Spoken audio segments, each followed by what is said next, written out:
Assalamualaikum warahmatullahi wabarakatuh. Sahabat sehat, selamat bertemu lagi dengan Rumah Akreditasi. Rumah akreditasi adalah rumah tempat kita belajar, bertanya, dan berdiskusi masalah akreditasi.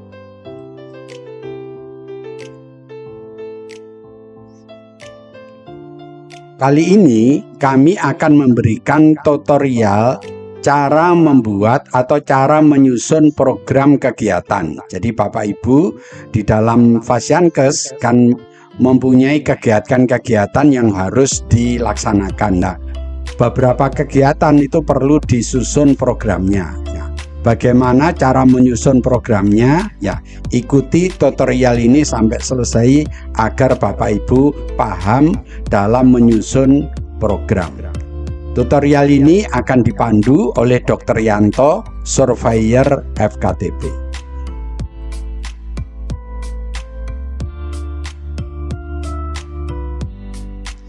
Baik, kita pahami dulu apa yang dimaksud dengan program pelayanan kesehatan ya. Jadi program atau biasa lengkapnya disebut program kerja adalah rencana kegiatan. Jadi program kerja itu sebetulnya merupakan rencana kegiatan ya yang telah dirancang dan disepakati bersama ya untuk dilaksanakan dalam jangka waktu tertentu, biasanya dalam waktu 1 tahun. Jadi sekali lagi yang dimaksud program ya itu adalah rencana kegiatan yang sudah disusun, sudah disepakati ya untuk dilaksanakan dalam waktu tertentu. Nah, waktunya ini biasanya 1 tahun. Jadi program kerja ini merupakan pedoman bagi Fasiankes untuk melaksanakan tugas-tugasnya dan untuk mewujudkan tujuan organisasi. Jadi setelah program kerja ini disusun, berarti program ini akan menjadi pedoman. Artinya kalau Bapak Ibu dalam melaksanakan kegiatan sesuai dengan programnya, ya maka tujuan organisasi itu akan tercapai. Ini yang dimaksud dengan program.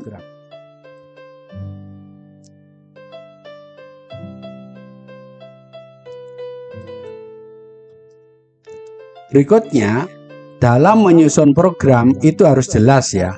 Jadi di dalam program itu harus tertulis tujuan dan kegiatan-kegiatan yang akan dilakukan untuk mencapai tujuan. Jadi Bapak Ibu dalam membuat atau dalam menyusun program itu harus jelas tujuannya untuk apa atau tujuannya kemana dan kegiatannya itu bentuknya apa, bagaimana cara melaksanakan, itu semuanya nanti harus tertulis di dalam program ini ya.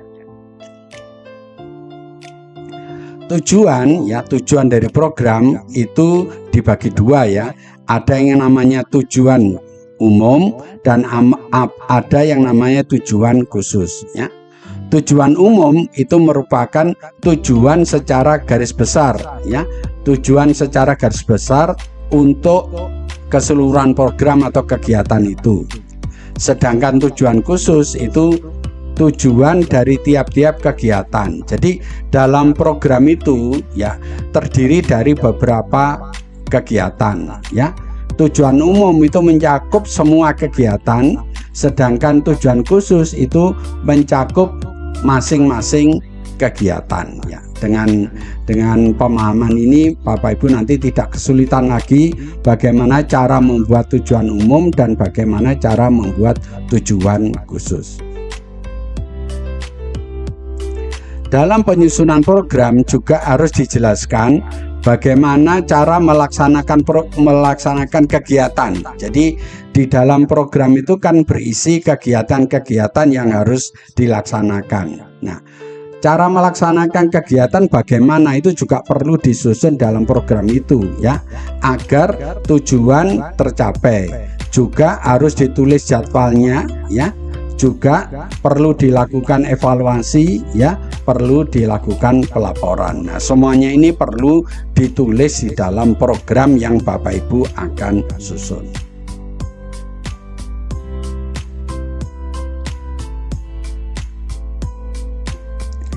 program itu mempunyai sistematika. Jadi Bapak Ibu kalau mau nyusun program harus ada sistematikanya. Nah, sistematikanya ini seperti yang mau saya utarakan di bawah ini. Jadi urut-urutan ya.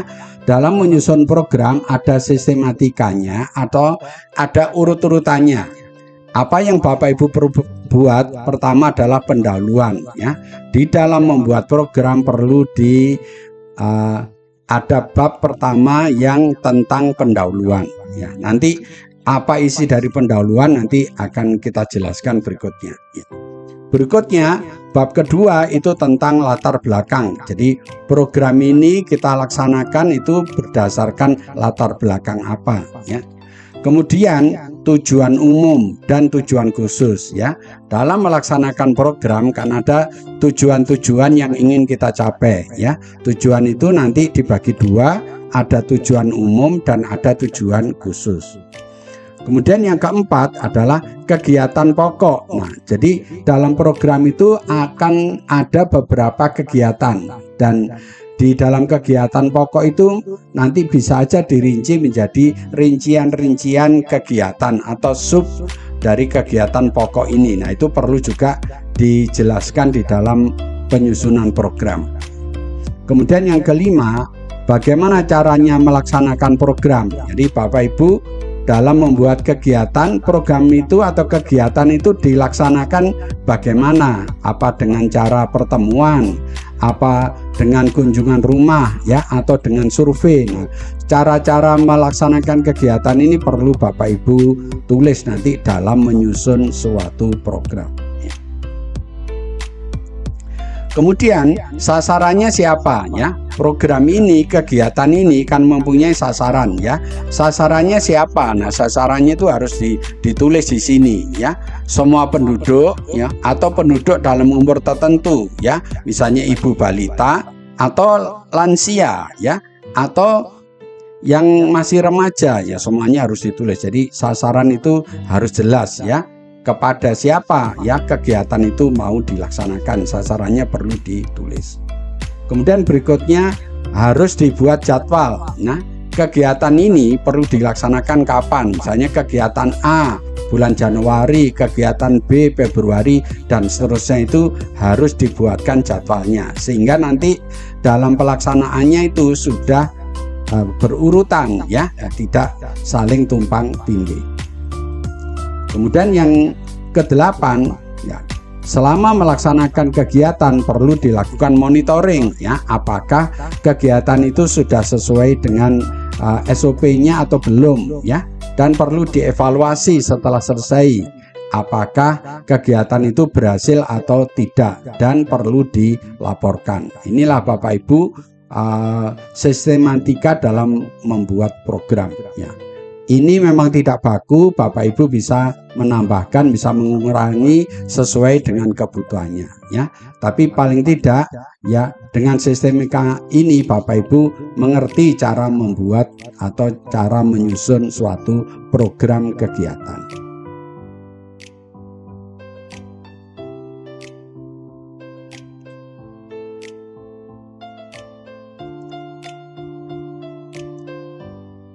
Baik, kita bahas satu persatu.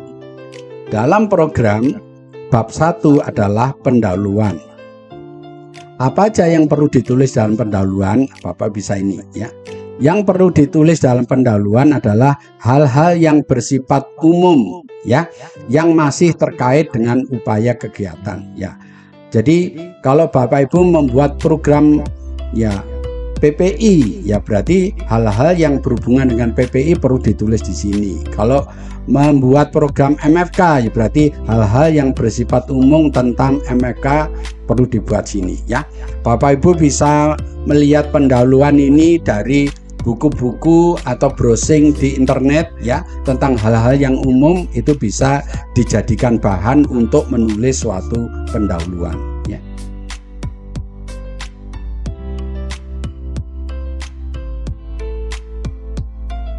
Berikutnya yang kedua ya adalah latar belakang ya. Apa saja yang perlu ditulis dalam latar belakang ya.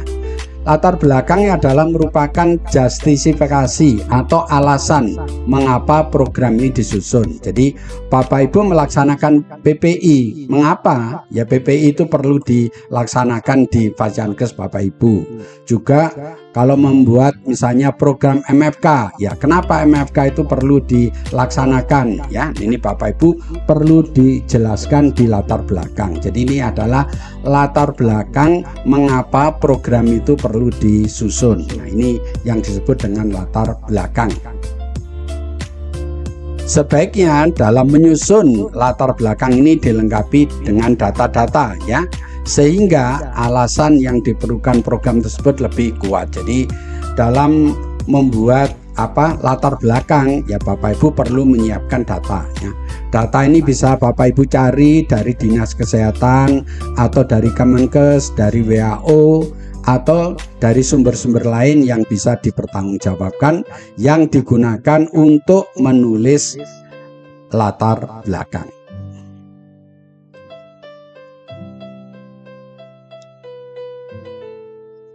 Berikutnya yang ketiga, dalam menyusun program Bapak Ibu perlu membuat tujuan ya.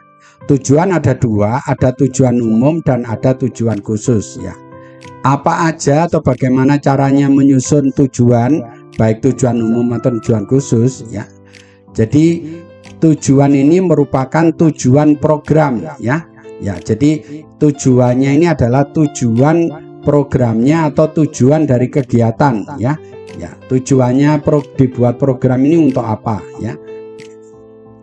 Untuk tujuan khusus ya, tujuan umum ini adalah tujuan secara garis besar. Jadi tadi sudah dijelaskan di dalam program itu ada beberapa kegiatan. Nah, tujuan umum ini adalah tujuan yang perlu dicapai untuk semua kegiatan yang ditulis. Sedangkan tujuan khusus itu adalah tujuan yang menjelaskan tentang apa yang ingin dicapai dari masing-masing kegiatan. Nah, jadi ini Bapak Ibu supaya bisa memahami perbedaan tujuan umum dan tujuan khusus ya.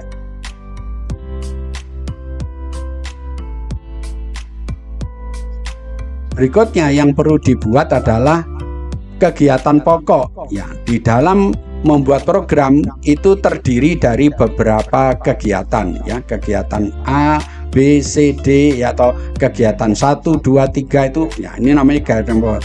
Kemudian masing-masing kegiatan pokok bisa dirinci lagi menjadi beberapa kegiatan ya. Jadi ini makanya dalam bab 4 ini disebut adalah kegiatan pokok dan rincian kegiatannya ya. Jadi kegiatan pokok dan rincian kegiatan ini adalah langkah-langkah kegiatan yang harus dilakukan ya, sehingga dapat mencapai suatu tujuan. Jadi Bapak Ibu harus jelaskan ya, di kegiatan pokok itu apa aja. Jadi untuk mencapai tujuan Bapak Ibu harus menulis kegiatan apa saja ya yang harus dilaksanakan. Ini yang merupakan kegiatan pokoknya ya.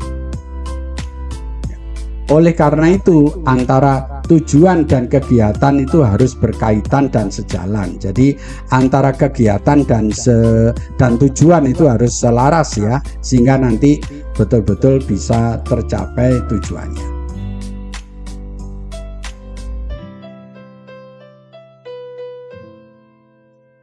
Berikutnya setelah kegiatan itu disusun ya, bab yang kelima adalah bagaimana cara melaksanakan suatu kegiatan. Nah, cara melaksanakan kegiatan itu juga perlu Bapak Ibu jelaskan sehingga nanti yang melaksanakan itu tidak keliru dalam melaksanakan suatu kegiatan ya. Jadi cara melaksanakan kegiatan adalah metode untuk melaksanakan kegiatan. Jadi kegiatan itu dilaksanakan dengan cara apa ya? Misalnya dilakukan dengan cara pertemuan, dilakukan dengan cara survei, dilakukan dengan cara kunjungan rumah atau yang lain ya. Makanya Bapak Ibu harus jelaskan kegiatan A itu dilaksanakan dengan apa? Oh, dengan pertemuan. Kegiatan B dilaksanakan dengan cara survei. Nah, itu Bapak Ibu harus menjelaskan bahwa bagaimana cara melaksanakan kegiatan itu ditulis di bab ini, cara melaksanakan kegiatan ya.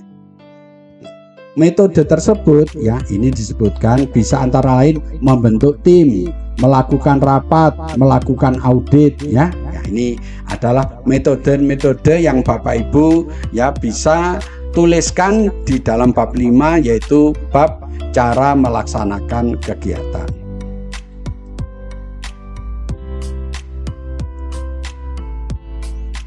Berikutnya sasaran ya. Kegiatan-kegiatan itu kan harus mempunyai sasaran. Sasarannya siapa itu harus jelas ya, harus ditulis ya. Apakah semua masyarakat, apakah masyarakat tertentu, misalnya apakah ibu balita, apakah remaja, apakah anak sekolah ya, atau apakah lansia, apakah ibu hamil ya. Semua sasaran itu harus jelas. Maka Bapak Ibu harus tentukan di sini kegiatan A. Sasarannya apa? Ibu hamil misalnya, jadi harus jelas ya.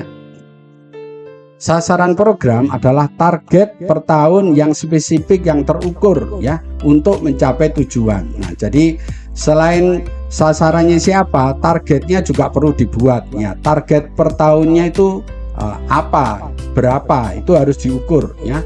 Kalau membuat target itu berarti harus syaratnya target itu spesifik, khusus, dan bisa diukur untuk mencapai suatu tujuan.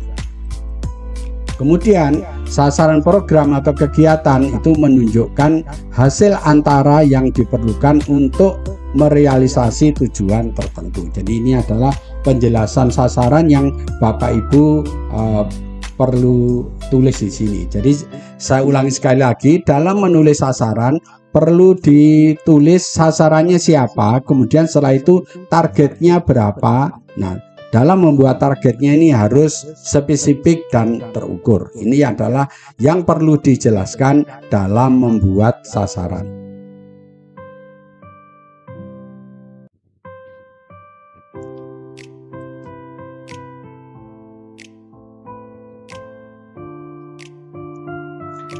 Berikutnya, dalam penyusunan sasaran program yang sudah saya sebutkan di atas ya. Jadi sasaran yang baik ya dalam menyusun sasaran itu harus SMART ya, ini singkatan ya. SMART itu S-nya spesifik ya, kemudian measurable itu terukur ya, itu attainable ya, nyata ya, relevan, dan time based ya. Ini mempunyai waktu ya. Jadi dalam menyusun suatu sasaran ya, sasaran itu sifatnya harus SMART ya. SMART ini merupakan singkatan. Mari kita jelaskan satu persatu ya, apa yang dimaksud dengan SMART. Yang pertama spesifik ya. Jadi spesifik ini artinya jelas ya, sehingga dapat dipahami dan tidak memungkinkan adanya kesalahan atau interpretasi, tidak multi tafsir, dan bisa menjawab masalah. Jadi Bapak Ibu dalam membuat sasaran ya, sasarannya itu harus khusus sifatnya dan harus jelas, tidak boleh di multi tafsirkan. Jadi kalau sasarannya itu multi tafsir itu menjadi tidak jelas, tidak boleh. Jadi harus spesifik, harus jelas ya. Jadi ini yang disebut spesifik ya.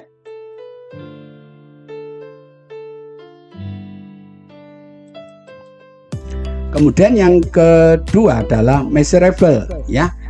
Yang dimaksud measurable adalah dapat diukur ya, dapat diukur secara objektif ya, bukan secara subjektif ya.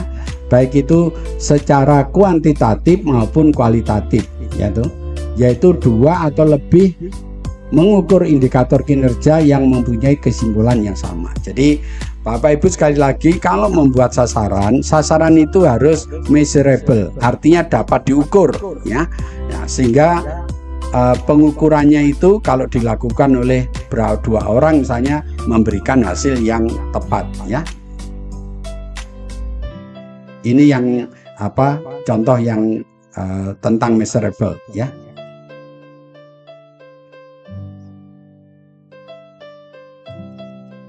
Berikutnya achievable ya. Yang dimaksud achievable dapat dicapai ya, Bapak Ibu kalau membuat target itu harus real, harus bisa dicapai. Jangan sampai target itu tidak bisa dicapai ya.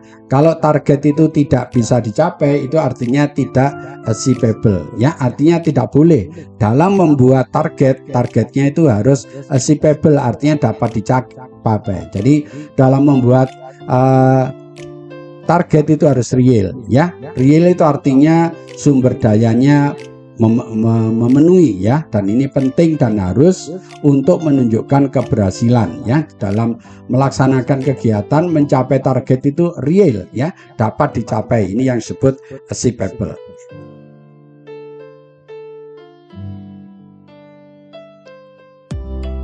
Berikutnya relevan atau realistik ya. Artinya indikator kinerja itu harus sesuai dengan kebijakan, tidak boleh berlawanan. Jadi Bapak Ibu dalam membuat suatu indikator ya, indikator sasaran, indikatornya itu harus relevan, harus realistik, artinya sesuai dengan kebijakan yang ada. Tidak boleh membuat suatu sasaran itu bertentangan dengan kebijakan. Ini yang disebut dengan relevan atau realistik.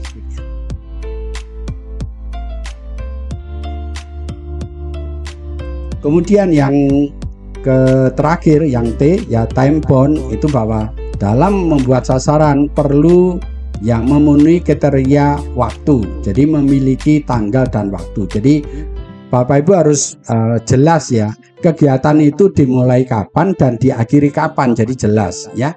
Misalnya harus dilaksanakan dalam 1 minggu, harus dilaksanakan dalam 1 bulan, harus dilaksanakan dalam 3 bulan dan seterusnya. Mulai kapan, selesai kapan, ini yang dimaksud dalam time bound. Jadi makanya sekali lagi Bapak Ibu dalam menulis sasaran itu harus memenuhi kaidah SMART tadi ya.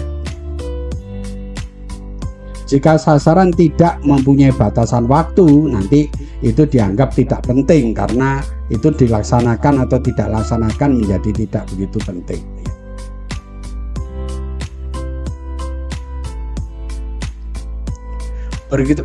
Berikutnya ya, bab berikutnya bab 7, Bapak Ibu perlu membuat jadwal pelaksanaan kegiatan. Jadi tadi sudah saya sebutkan di dalam program itu terdiri dari beberapa kegiatan dan masing-masing kegiatan itu harus dibuat jadwalnya ya. Kegiatan A dilaksanakan kapan? Misalnya Januari, kegiatan B Februari dan seterusnya. Itu harus dibuat jadwalnya, jadwal pelaksanaan kegiatan ya. Jadi jadwal ini adalah perencanaan waktu untuk tiap-tiap rincian kegiatan yang akan dilaksanakan ya. Biasanya dibuat dalam bentuk bagan ya. Jadi Bapak Ibu ada membuat tabel, ini ada kegiatan apa, terus di atas ini bulan Januari, Februari, terus ini dibuat kotak-kotak, kemudian pelaksanaannya itu kemudian diarsir ya. Itu yang dimaksud dengan bagan jancat ya. Oke, jadi Bapak Ibu nanti ada beberapa contoh, banyak contoh di video yang lain kalau Bapak Ibu ingin mendalami tentang cara membuat jadwal.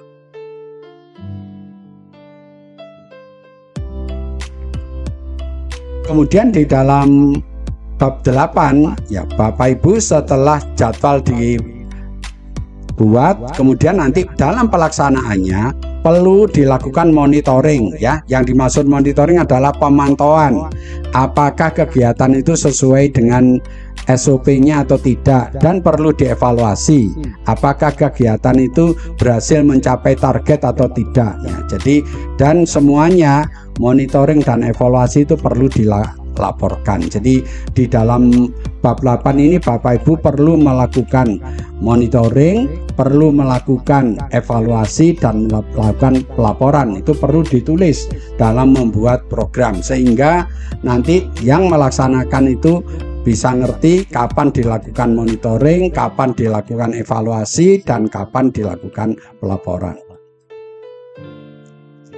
Yang dimaksud dengan monitoring adalah pemantauan, yaitu pemantauan terhadap pelaksanaan kegiatan agar tidak terjadi penyimpangan. Kalau terjadi penyimpangan, dianalisa, dicari penyebabnya, kemudian dibuat perbaikan ya, atau rencana tindak lanjut. Sedangkan evaluasi itu adalah evaluasi pelaksanaan kegiatan ya, sudah sesuai jadwal atau belum, sudah bisa mencapai target atau belum ya. Kalau tidak sesuai juga perlu dicari penyebabnya, kemudian dibuat perbaikan. Nah, ini Bapak Ibu perlu melakukan di sini, baik pemantauan atau evaluasi.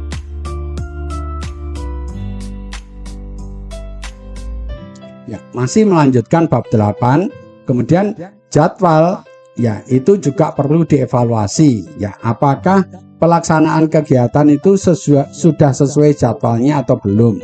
Sekali lagi, kalau tidak sesuai itu berarti perlu dianalisa untuk mencari penyebabnya, kenapa jadwal tidak bisa dilaksanakan, dan dibuat rencana tindak lanjut untuk perbaikannya. Karena itu yang ditulis dalam kerangka acuan atau dalam program adalah kapan ya, itu dalam setiap kurun waktu ya, evaluasi itu perlu dilakukan ya. Ini adalah hal-hal yang perlu Bapak Ibu tulis dalam bab monitoring, evaluasi, dan pelaporan.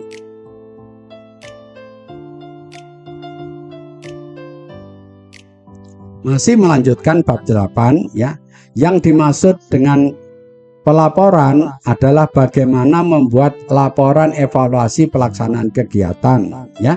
Jadi dalam evaluasi Bapak Ibu perlu melaporkannya kepada atasan ya, misalnya dari PJ Mutu dilaporkan kepada Kepala Fasankes ya. Ini perlu dilakukan pelaporan agar Kepala Fasankes itu mengetahui tentang kegiatan yang sedang dilaksanakan ya.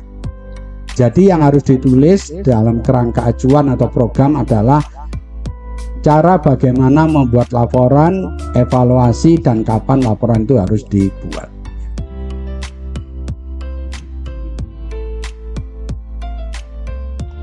Kemudian yang bab 9 adalah melaksanakan pencatatan, pelaporan, dan evaluasi kegiatan. Ini adalah bab 9. Bapak Ibu perlu mencatat ya, data-data apa aja yang dilaksanakan ya, sebelum dan sesudahnya itu perlu dicatat, dan nanti juga perlu dilaporkan dan perlu dievaluasi ya. Jadi pencatatan adalah catatan kegiatan ya, yang ditulis dalam program, yaitu bagaimana melakukan pencatatan kegiatan ya, dan itu perlu didokumentasikan. Jadi Bapak Ibu dalam melaksanakan pencatatan ya, itu selalu didokumentasikan ya.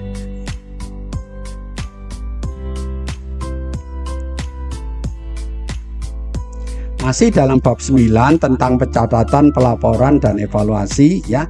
Pelaporan adalah bagaimana membuat laporan program dan kapan laporan harus diserahkan ya, dan kepada siapa laporan itu. Jadi tadi sudah saya sebutkan bahwa laporan itu ya dibuat oleh PJ ya, kemudian diberikan pada Kepala Fasankes ya. Ini supaya Bapak Ibu bisa memahami tentang apa yang dimaksud pencatatan, pelaporan, dan evaluasi. Masih melanjutkan bab 9 ya. Evaluasi kegiatan adalah evaluasi pelaksanaan program secara menyeluruh. Jadi setelah kegiatan selesai, maka kegiatan itu harus dibandingkan dengan targetnya. Apakah cakupannya itu bisa mencapai target atau tidak? Jika cakupannya itu tidak sesuai target, berarti ada masalah. Kalau ada masalah harus dianalisis, dicari penyebabnya, kemudian dibuat rencana tindak lanjut. Tetapi jika cakupannya itu sudah sesuai atau lebih tinggi dari target, maka kegiatan itu baik dan itu perlu dipertahankan ya. Jadi yang ditulis di dalam program adalah bagaimana melakukan evaluasi dan kapan evaluasi itu harus dilakukan.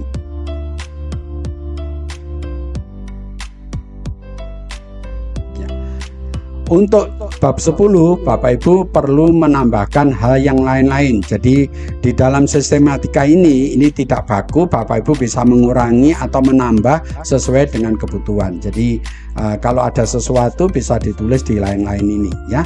Jadi jika diperlukan dapat ditambahkan butir-butir lain sesuai dengan kebutuhan, tetapi tidak diperbolehkan untuk mengurangi ya. Misalnya rencana pembiayaan dan anggaran itu bisa ditambahkan. Jadi diharapkan dalam membuat program sistematika itu dipenuhi ya, ditambah boleh tapi dikurangi sebaiknya tidak ya, sehingga Bapak Ibu dalam membuat program itu bisa lengkap. Terima kasih telah menonton video ini. Jika video ini Bapak Ibu anggap baik, tolong kami diberi like ya. Dan Bapak Ibu jangan lupa untuk subscribe sehingga Bapak Ibu tidak ketinggalan kalau kami upload ya video atau konten yang baru. Kalau ada sesuatu yang kurang jelas, Bapak Ibu bisa menulis di komen ya, di komen YouTube ya, Rumah Akreditasi ya. Nanti kalau Bapak Ibu mengajukan pertanyaan, insya Allah akan saya jawab. Dan tolong bantu share video ini kepada teman ya, saudara atau sejawat yang lain, agar teman dan sejawat yang lain itu bisa mendapatkan manfaat dari video ini. Lebih kurangnya saya mohon maaf ya. Mari kita akhiri tutorial ini dengan membaca hamdalah. Alhamdulillahirabbil alamin. Wassalamualaikum warahmatullahi wabarakatuh.